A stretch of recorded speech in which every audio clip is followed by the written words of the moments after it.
And all these spy films, they were being made in a way in which was very black and white. You had the good guys and you had the bad guys. There were some outliers at this time. Obviously, the case of Jason Bourne, the villains were the American organizations.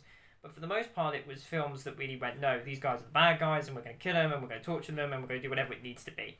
And because of that, you could seemingly be quite a lot more harsh with them.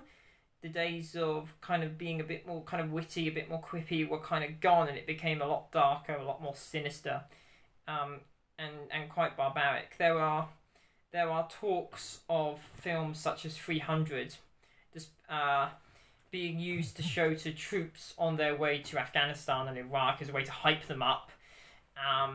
While this is almost impossible to verify, it would stand true with a long-standing tradition of films being used as a form of propaganda. The reason why this is so different and actually quite scary is traditionally propaganda movies that would show kind of soldiers going over there and killing people were made for the sole purpose of being propaganda. In the case of 300, it's based off a Frank Miller graphic novel.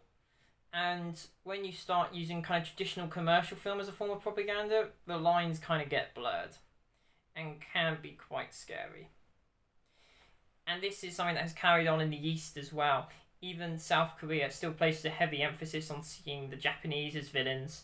This is all due to the fact that South Korea was actually a victim of Japanese occupation for decades. And in some versions of Japanese films, you have the Japanese quite literally being depicted as the devil.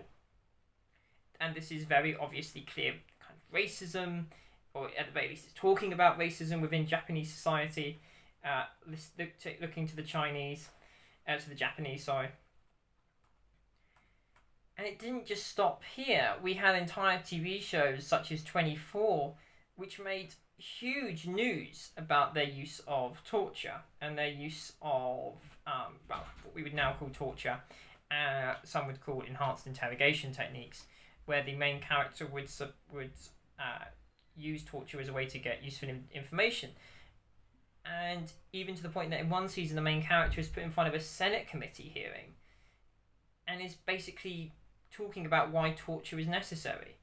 And this is incredibly problematic when you hear actual real-life politicians and real-life doctors and real-life intelligence experts actually talk about how torture does not work. But you had these TV shows and you had these films that part of their action cinema was, we're going to depict torture as working, as being 100% effective, and it saves people's lives. In recent years of action cinema, however, we've actually had films that have kind of examined this thought. So we recently had quite an underappreciated action film called American Assassin, which is based on a Vince Flynn novel about a counter-terrorism operative. And it actually makes efforts to go, not everyone in a country is bad. And often you have people within a country that might be perceived as bad actually trying to make the situation better from within. And you also have recent TV series that kind of almost in a direct response to 24. You have shows like Jack Ryan, which recently came out on Amazon, which features intelligence officers while utilising guns, while utilising violence.